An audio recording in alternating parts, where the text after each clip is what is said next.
یہ کہانی ایک ایسے باپ کی ہے جس کا نام کرم دین تھا اور اس کی 3 خوبصورت بیٹیاں تھیں۔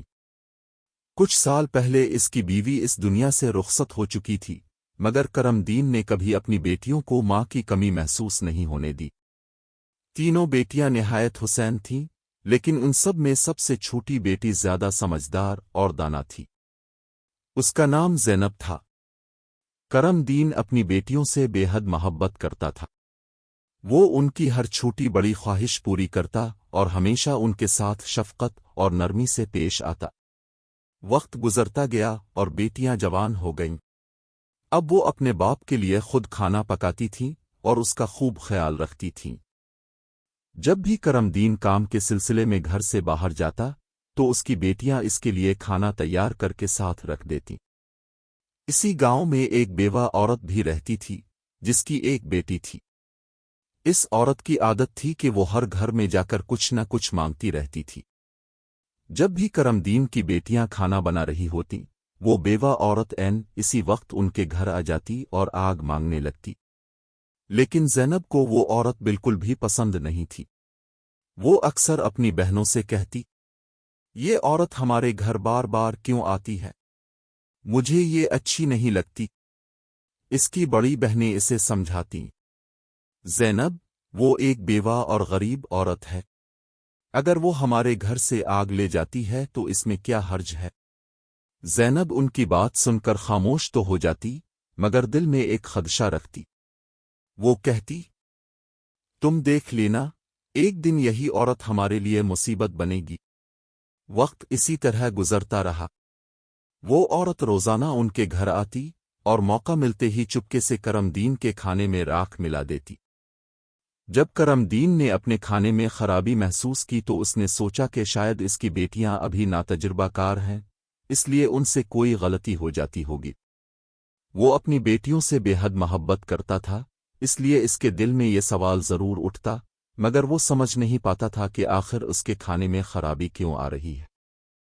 آخرکار ایک دن کرم دین نے فیصلہ کیا، آج میں خود دیکھوں گا کہ حقیقت کیا ہے۔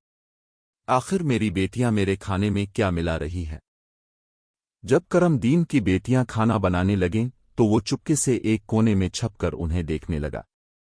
اس کی بڑی بیٹی صاف پانی سے چاول دھو رہی تھی، درمیانی بیٹی سالن تیار کر رہی تھی، جبکہ سب سے چھوٹی اور سمجھدار زینب ان برتنوں کو صاف کر رہی تھی جن میں کھانا ڈالنا تھا۔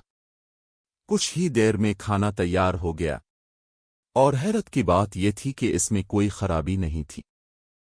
کرم دین الجھن میں پڑ گیا، پھر میرے کھانے میں خرابی کہاں سے آتی ہے؟ مگر اچانک اس کی نظر ایک ایسے منظر پر پڑی کہ اس کے قدموں تلے زمین کھسک گئی۔ وہی بیوہ عورت دوبارہ ان کے گھر آ چکی تھی اور زینب اس سے بحث کر رہی تھی۔ دوسری بہنیں زینب کو سمجھا رہی تھیں، چھوڑ دو زینب، یہ بیوہ عورت ہے، اسے آگ لینے دو۔ مگر اسی دوران اس عورت نے چپکے سے ادھر الفادیر دیکھا اور موقع پا کر کرم دین کے کھانے میں راکھ ملا دی۔ یہ سب کچھ اپنی آنکھوں سے دیکھ کر کرم دین کا غصہ آسمان کو چھونے لگا۔ اگلے دن اس نے اس بیوہ عورت کو اپنے گھر بلایا اور سخت لہجے میں پوچھا، تمہاری ہمت کیسے ہوئی میرا کھانا خراب کرنے کی؟ وہ عورت نہایت ڈرامائی انداز میں اس کے قریب آئی اور اس کے سینے پر ہاتھ پھیرتے ہوئے نرم آواز میں بولی، میں تو بس یہ دیکھ رہی تھی کہ تم واقعی اپنی بیٹیوں سے محبت کرتے ہو یا نہیں۔ کھانا خراب ہونے پر تم انہیں ڈانٹتے ہو یا نہیں؟ پھر وہ مسکراتے ہوئے بولی، لیکن تم تو بہت اچھے انسان نکلے، اپنی بیٹیوں سے سچی محبت کرنے والے۔ تم نے فوراً حقیقت جان لی۔ اب مجھے یقین ہو گیا ہے کہ تم اپنی بیٹیوں سے بے حد محبت کرتے ہو۔ آئندہ ایسا کچھ نہیں ہوگا۔ کرم دین اس کی باتوں اور اداکاری میں آ گیا، کیونکہ وہ عورت خوبصورت بھی تھی۔ اس کے رویے سے متاثر ہو کر اس نے کچھ سوچے سمجھے بغیر ایک بڑا فیصلہ کر لیا۔ چند ہی دنوں میں اس نے اپنی بیٹیوں کی اجازت کے بغیر اس بیوہ عورت سے شادی کر لی اور اسے اپنے گھر لے آیا۔ مگر شادی کے کچھ ہی دن بعد اس عورت کا اصل چہرہ سامنے آنے لگا۔